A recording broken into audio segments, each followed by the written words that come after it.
Mukwano gwange nkwanirizaako nnyo lwaki Pulezidenti Yoweri Kaguta Museveni ategese okukurashinga ekitongole kino ekya NITA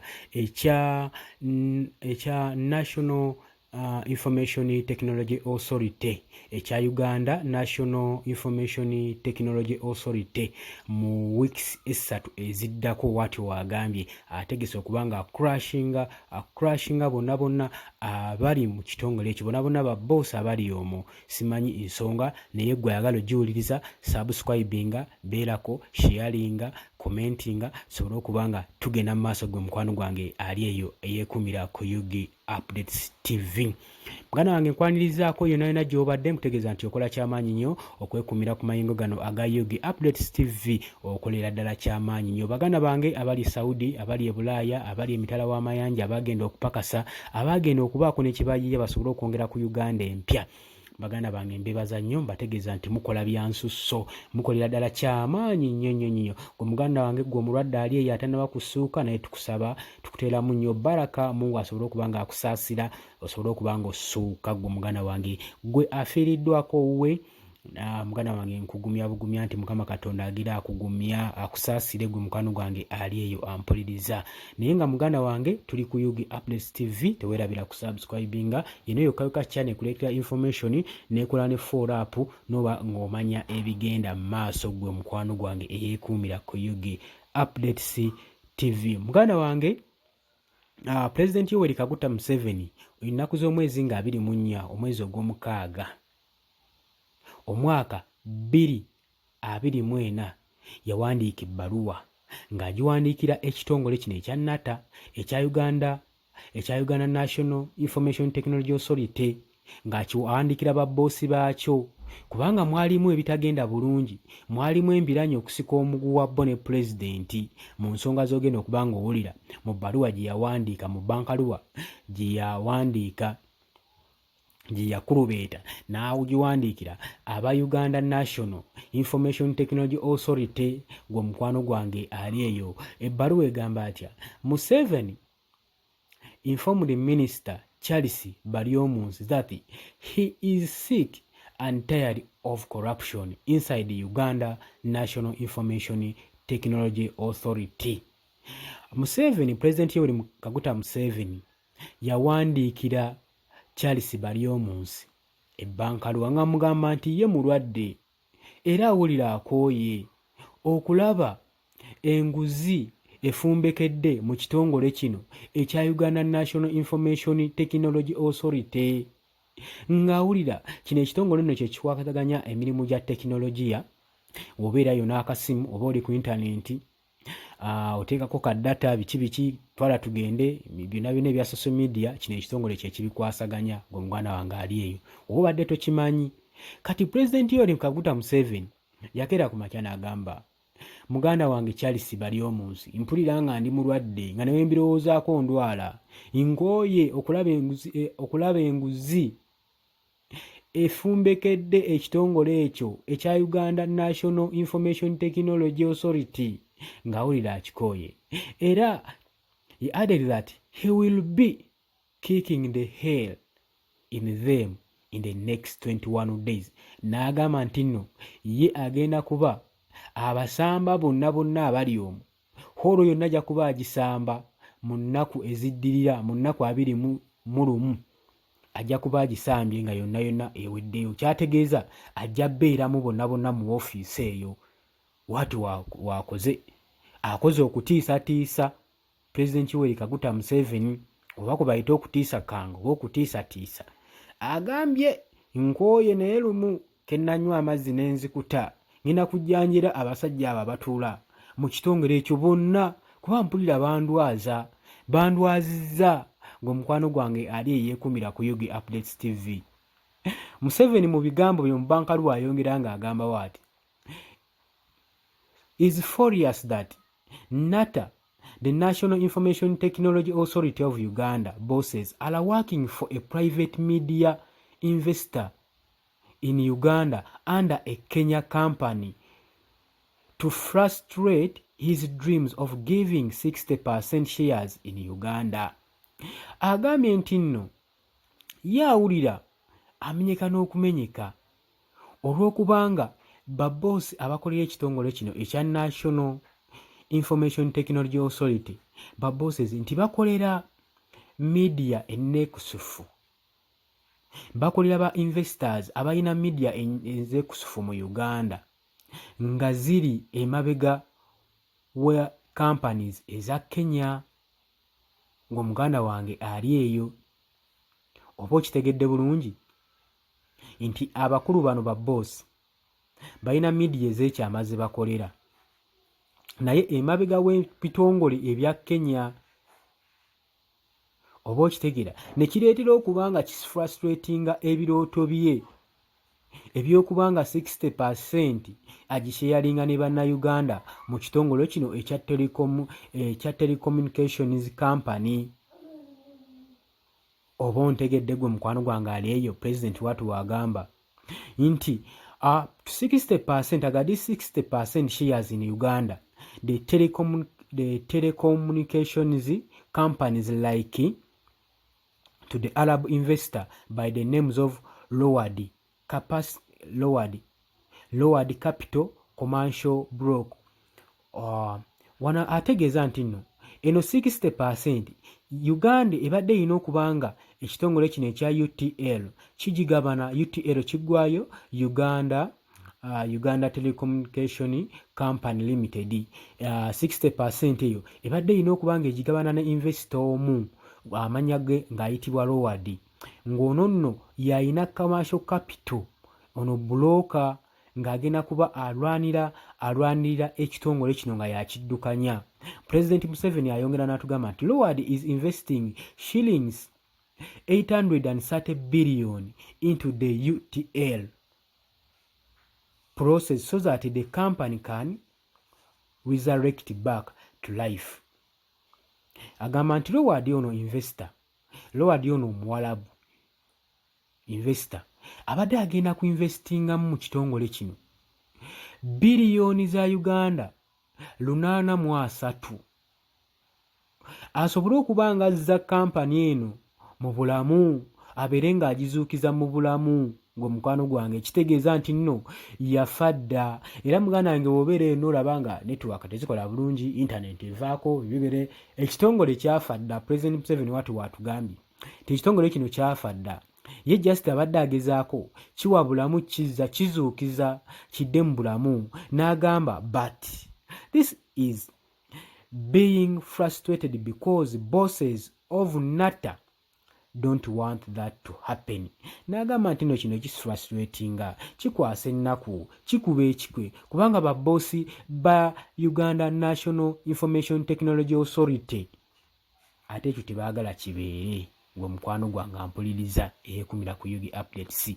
Jjukira nze naawe tugabana ka data, tukozesa ka data, tuli ku mikutu emiyunga bantu, kino ekitongole kye kitufuga, naye tebaagala kibeere. Oba okiwulira nga president wakyogedde agamba nti Loward is investing, nga wenkugambye sente za investinga mu kitongole kino, naye n'agamba nti nabakulu bano tebaagala ekyo kibeerewo because of the condition the investor set for the president. Olwa conditions investor ono Loward ziyasetingira president. The word investor want to be allowed to have full control over the national ICT backbone infrastructure through which internet is supplied to Uganda. Agamba nti no Loward ayagala akkirizibwe abeere ne full control, nga asobola okuba nga alina control over the national ICT backbone, okuviira ddala eri mu ggumba lya ICT mu kizimbe munda, abeere ng'alinamu obuyinza, abeere ng'alina full control ku intaneti, asobole okuba ng'agisapurayinga ku bannayuganda. Bino intaneti yaffe bibadde birenga evaavaako ezungazunga tetuukiridde bulungi, ebyo abeere ng'agizza bujja, abeere ng'agiwa obulamu, agizuukize bupya. Agamba its luxury deals which Loward wants to monopolize and make money in a short time. Mbukati ebintu Loward byayagala okubanga akola asobole okubanga monopolizinga awa atondawo ekitongole kino ng'asobola okuba ng'akitondamu ssente mu kaseera katono nnyo ng'omuganda wange ampuliriza naye agambye kino kinneewuunyisa okuba nga abasajja bano tebakyagala era tebakyagalirako ddala kibeere.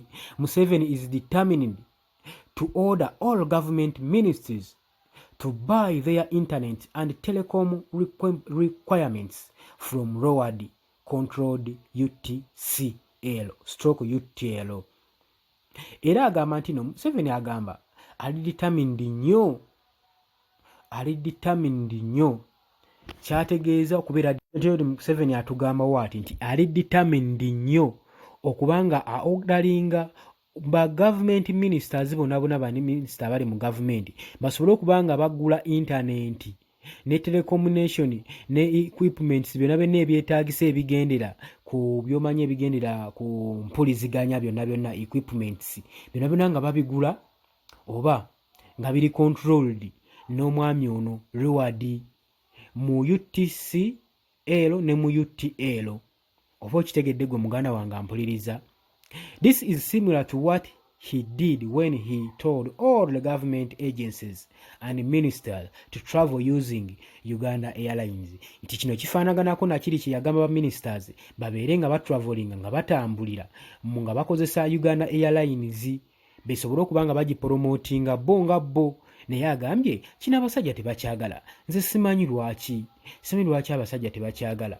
Natta was directed by the president December of last year to sign the joint venture agreement between the government of Uganda and Loward, but they refused because they say information on NBI is very confidential and can't be given to a foreign company like Loward. Munnange President Yoweri Kaguta Museveni atugamba yadirect ku December ngenda kuzomwezi December omwaka oguwedde yadirectinga kampuni eno esobole okubanga esayininga vetch agreement mu masekati ga gavumenti ya Uganda ne Loward. Naye abasajja bano mbu baagaanira ddala. Jjukira kino ekitongole kye kifuga ebyempuliziganya ebya media mu Uganda. Mbu naye baagaanira ddala mbu kubanga ng'ensonga gye bawa mbu information ya NBI tekkirizibwa mbu eri confidential nnyo, tekkirizibwa kubanga eweebwa omusajja omugira oba kampuni yonna engwira kati ng'eno eya Loward omusajja ono omugwira ye excuse gye balina gwe mukwano gwange ali eyo ampuliriza. Kati kino kye bakola kituyamba nga ffe bannayuganda entalo zaabwe zibalimu zinaatuyamba oba kino kigibadde kigenda kuyamba eggwanga lino internet okubanga ebuumingibwa ng'egenda ku roof esobole okubanga tetaataganya nga ffenna tufuna ka internet akalungi tetumanyi buzibu awo buli, tetumanyi naffe waawe tufunira, naye tulaba abasajja bali mu ntalo zaabwe ez'omunda. President Yoweri Kaguta Museveni vula byatugamba ng'omukwano gwange ali eyo. The president say they are being dishonest because they want their other private investors of Kenya who has been running NBI to continue doing so. Agamba nti nno president agamba nti nno bali dishonest mbutuufu si benkanya kubanga bo baagala ba investors abalala bali ab'e Kenya be babalwaninga NBI babeere nga basigala mu kintu nga be bakiddukanya. Watyo waagambye President Yoweri Kaguta Museveni. Yet Museveni is very bitter because he doesn't want that private investor anymore. Museveni mukaawu nnyo kubanga abo ba private investors takyabaagalako wadde n'omulundi n'ogumu. Oba okitegeera tayagala investor oyo private investor n'omulundi n'ogumu gwe mukwano gwange yeekumira ku UB Updates TV. Tukyeyongerayo. Nange tugambye Museveni ye mukaawu nnyo kubanga tayagala private investor wadde n'akamu kubanga he did not clear him in the first place. teyamukiriyalinga mu kifo ekyasooka gwe wange ali eyo. Kati bano ekitongole kigamba kyewuunya. He wonders why confidentiality concerned are only being applied on his lowered investor and not the other one from Kenya who NITA bosses are favored. Twewuunya lwaki President Yoweri Kaguta Museveni ali confident nnyo era ali concerned n'okubanga applyinga ateekawo Roward nga investor nga tayagala bano Bannakenya abakolagana n'ekitongole kya NITA kya Uganda National Information Technology Authority bosses gwe bafevalinga. Bano balina owaabwe gwe bafevalinga. Ekimbadde njagala otegeere ekitongole kino kirina owaawe gwe kifevalinga ne pulezidenti alina obubwe gw'ayagala oteekawo. Ye agamba ono yagenda okuba nga azuukusa ekitongole kino, yagenda okuba nga ateekawo obulamu. Golowooza lwaki abantu bano tebaagala pulezidenti Museveni aleete Roward abeere nga yaddukanya, abeere nga alina full control mu buli kintu kyonna ekikwatagana n'ebyempuliziganya. Bano abasajja balinamu shares, balina obusiimu, balina bu service award bwe bagabana eyo mu bbali bwe bataagala kuyingirirwa. Nze naawe tulina ebintu bingi bye tulina okulowoozaako okusinziira nga pulezidenti w'atugamba. President Museveni is angry and accuses NITA bosses of spending bad news about Roward to make him look like is a fake investor, which is not the case.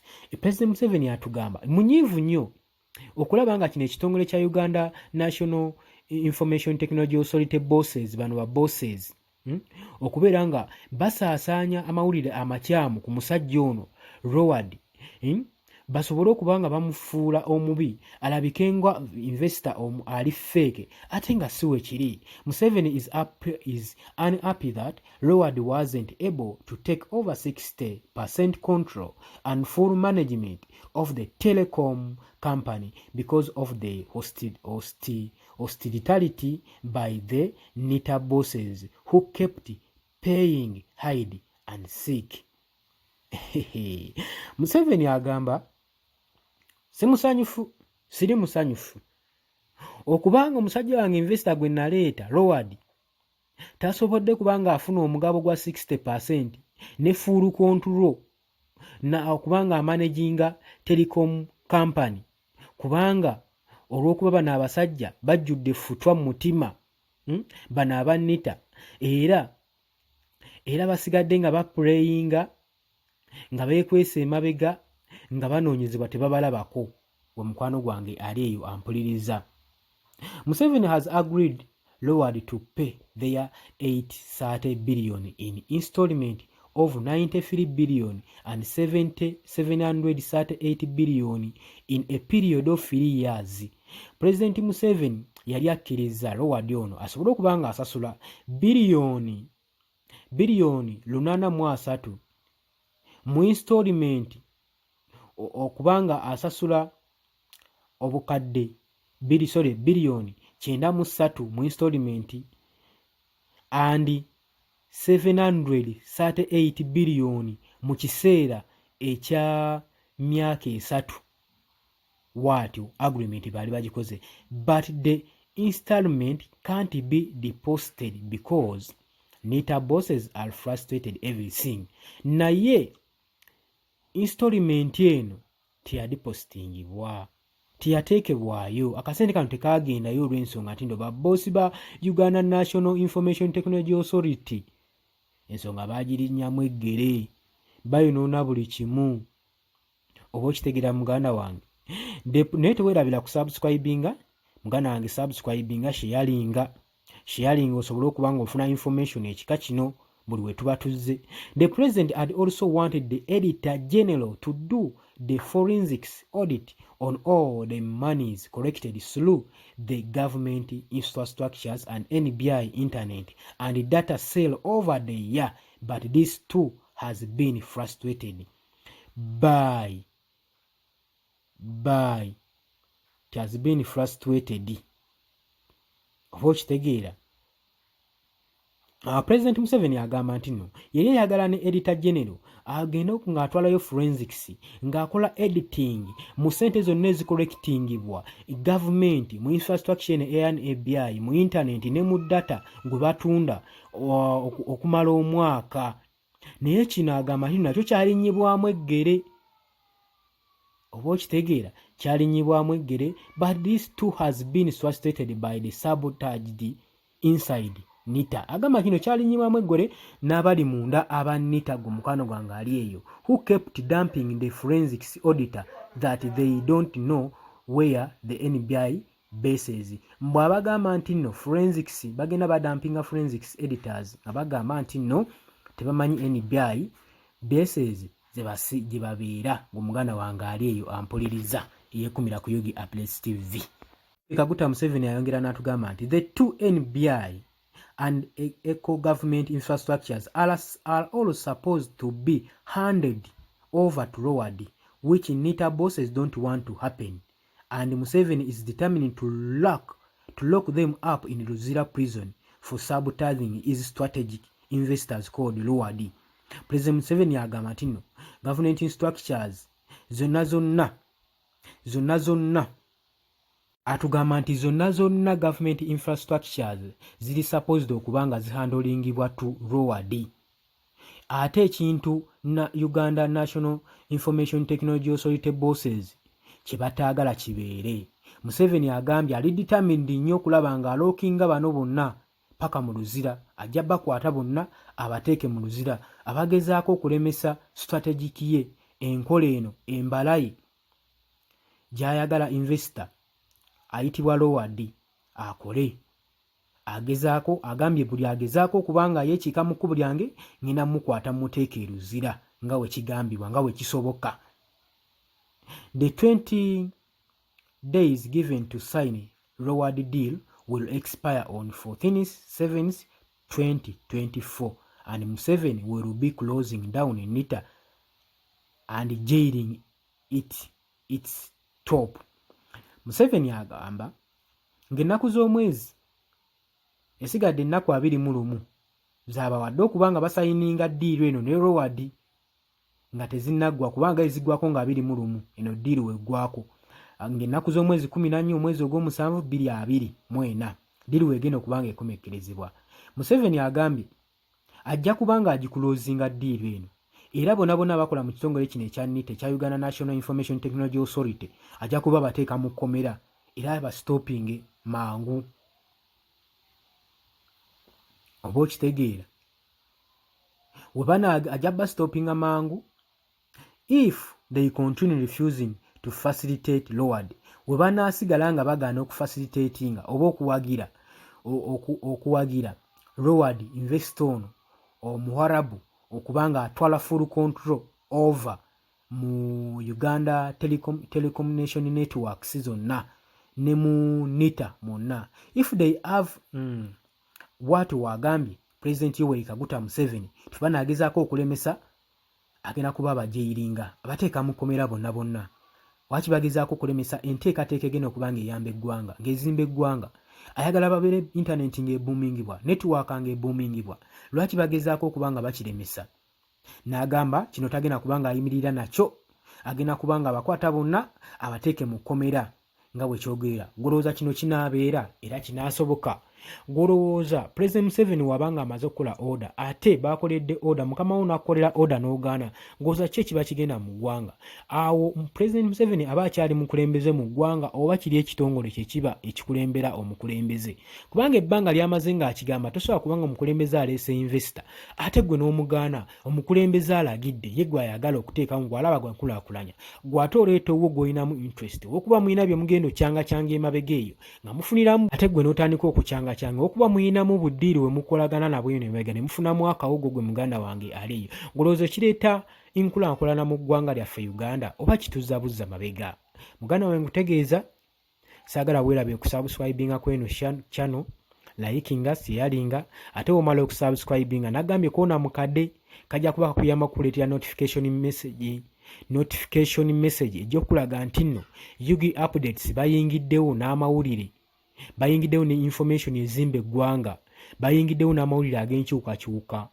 Nja kusaba osheyalinge ne banno basobole okuba nga basubscribinga ku eno channel, kubanga nagambye tena kyogenda kwekwasa guli onoobeera eyo n'eddoboozi yo n'olisirikira nga tolina kikosobola dditeeka. Bino information ono we tumuleeta, genda mu comment section commentingako.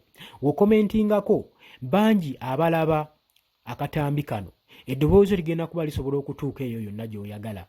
Kati ate w'osubscribinga oba olitutte ne lisobola okulinkinga ku muntu gw'obadde oyagala ligendeko, naye w'ogaana okusubscribinga ojja kuba weekotogedde naawe eddoboozi lyo terigenda kuba nga lituuka gy'oyagala ligende.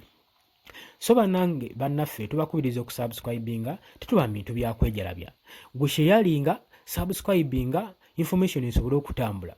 Wetu we twasigala tutambuza information, tesobola genda ku radio ku TV kuteeka information ng'eno. Tulina giyisa mu ngeri ng'eno osobole okuba nga ogitegeera. Ekyo nno nkikubiddeko bwe mukwano gwange ali eyo yeekumira kuyiga Updates TV. Naye kitegeere nti nkwagala nnyo, weebale kuwuliriza.